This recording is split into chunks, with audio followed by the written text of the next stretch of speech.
Hello everyone, welcome back to my channel. मैं हूँ भारती और आज आप लोगों के लिए लेकर आई हूँ कहानी माफियाज रिवेंज का एपिसोड नंबर 42। तो चलिए ज़्यादा बातें ना करते हुए हम कहानी के अगले भाग की तरफ बढ़ते हैं। आज घर सजा हुआ था क्योंकि आज प्रेम और निधि साथ में अभी और सोना की भी शादी थी। सुबह सब पार्टी करने के लिए बाहर जा रहे थे। आज भी अगस्त्य घर नहीं आया। ट्विंकल सोना से, आज तुम्हारी शादी है और तुम्हारे भाई का अता पता नहीं है, वो घर पर नहीं है, गया कहाँ है वो? सोना ये सुनकर कहती है, वो सब भाई ने बताने के लिए मना किया है, पर आप भाई को कॉल करके खुद क्यों नहीं पूछ लेती? इस पर वो कुछ नहीं कहती। वो लोग एक पब में गए थे बैचलर्स पार्टी के लिए। ट्विंकल हैरान थी कि वहाँ सारी लड़कियाँ ही थी। ट्विंकल को अजीब लगा क्योंकि पिछले कुछ दिनों से वो जहाँ जाती वो जगह बिल्कुल खाली मिलती। ट्विंकल को समझ आ गया ये अगस्त्य का ही काम है। ट्विंकल, निधि और सोना डांस कर रहे थे कि तभी ट्विंकल की नज़र एक लड़की पर गई। ये वही लड़की थी जो अगस्त्य उनकी पहली रात में ट्विंकल से बदला लेने के लिए जिसे लाया था। ट्विंकल की आंखें भर आई। वो उस लड़की के पास जाकर वाइन का ग्लास उठाकर पूरी वाइन उस पर डाल देती है।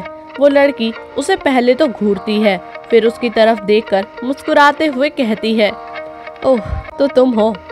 ये सुनकर ट्विंकल कहती है, वैसे ये बताओ कि कैसा लगता है कैरेक्टरलेस होना?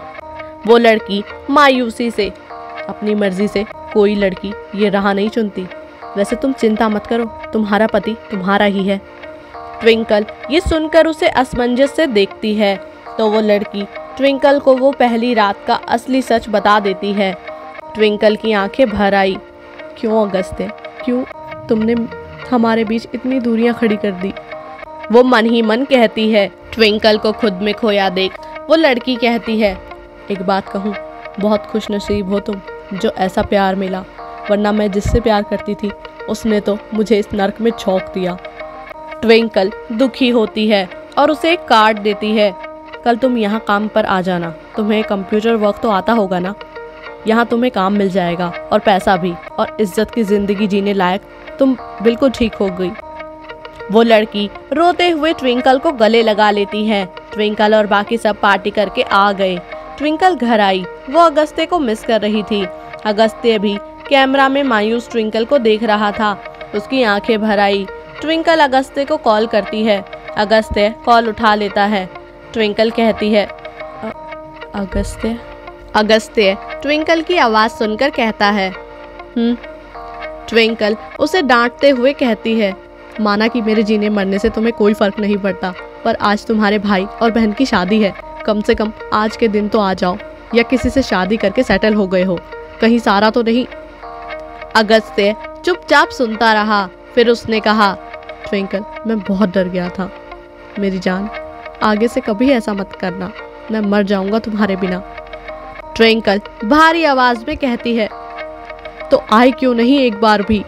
ये सुनकर अगस्त्य उसे जवाब देते हुए कहता है, अब मैं कभी नहीं आऊँगा, यही मेरे गुनाहों की सज़ा है, यही ठीक होगा, और अगर तुम अपनी लाइफ में आगे बढ़ना चाहो तो तुम्हारी मर्जी है, मेरा कोई हक नहीं है तुम पर, मैंने खुद खो दिए सारे हक। ये कहकर उसने फ़ोन काट दिया। वो बहुत रोया ज़मीन पर लेटकर। ट्विंकल सीधा माँ के पास जाकर कहने लगी, माँ आपको मेरी कसम, सच सच बताओ, अगस्त्य क्यों वापस नहीं आ रहा? यहाँ क्या हो रहा है? अगस्त्य की माँ ने सारी सच्चाई ट्विंकल को बता दी। ट्विंकल आंखों में आंसू के साथ वहीं खड़ी रही। वो प्रेम और सोना के पास जाकर कहने लगी, तुम लोग चाहते हो ना कि अगस्त्य तुम्हारी शादी में आए? वो लोग एक दूसरे को देखने लगते हैं, फिर हाँ में जवाब देते हैं। ये देखकर ट्विंकल कहती है, तो ठीक है, जैसा मैं बोलूँ वैसा करना। वहीं अगस्त्य ट्विंकल के पापा से जाकर कहता है, आप घर जाइए अंकल, ट्विंकल बहुत दिल की साफ है, वो आपको माफ़ कर देगी, और आप मुझे भी माफ़ कर दीजिए, और आप मुझे भी माफ़ कर दीजिए। इतना कहकर वो उनके पैर छूने लगा। ट्विंकल के पापा रोते हुए कहने लगे, तूने मुझे माफ़ कर दिया बेटा। अगस्त्य उनकी बात सुनकर कहता है, आपकी बेटी से सीखा है। उन दोनों ने कुछ बातें की, फिर अगस्त्य वहां से चला गया। वहीं एक कमरे में एक आदमी चेयर पर बंधा बैठा था। वो था आहूजा। अब अगस्त्य कैसे उसे छोड़ सकता था। अगस्त्य ने एक एक कर उसके शरीर पर कट लगाए। वो दर्द से चीख उठा। ऐसे ही दर्द मेरी जान को हुआ होगा जब तूने उसका एक्सीडेंट करवाया। हाँ, मेरी जान को चोट मारी तूने। उसने ये कहकर उसके दोनों हाथ कंधे से पकड़कर तोड़ दिए। वो चीख उठा। अगस्त्य ये देख हंसने लगा। आहूजा ये देखकर कहने लगा, वैसे तेरा बाप भी आखिरी बार ऐसे ही तड़पा था जब मैंने उसे मारा था। अगस्त्य ये सुनकर शॉक था। क्या है अगस्त्य की सच्चाई? क्या अगस्त्य अनजान है अपने माता पिता की मौत के राज से? आगे इस कहानी में क्या होगा जानने के लिए सुनते रहिए कहानी माफियाज रिवेंज। उम्मीद करती हूँ कि आज का एपिसोड आप लोग को पसंद आया होगा। अगर आप लोग को आज का एपिसोड पसंद आया तो वीडियो को लाइक करना, चैनल को सब्सक्राइब करना बिल्कुल भी ना भूलिएगा। बाकी जब तक नेक्स्ट एपिसोड आता है तब तक के लिए बाय एंड टेक केयर।